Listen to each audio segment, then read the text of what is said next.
Hello everyone, এখানে আমি আমার একটা ক্যানভাস পেন্টিং শেয়ার করছি। এটা একটা মিনি ক্যানভাস, আর এটা আমি আমার দাদা বৌদির জন্য পেন্ট করেছিলাম। ওদের যখন বিয়ে হয়েছিল, অনেক দিন আগের ভিডিও, এটা আমার শেয়ার করা হয়নি।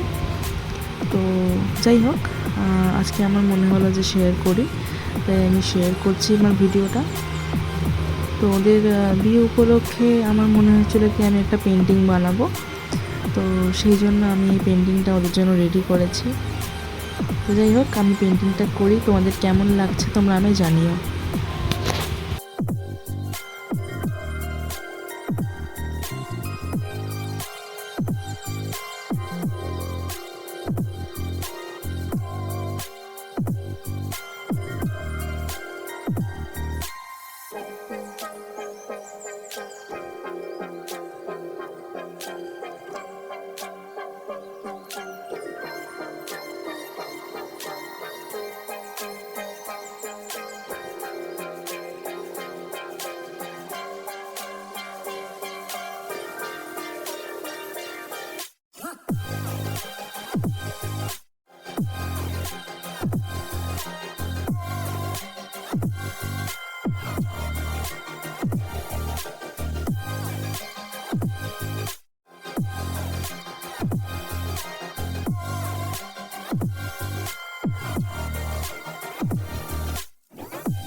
কেমন লাগলো পেন্টিংটা অবশ্যই আমাকে জানাবে।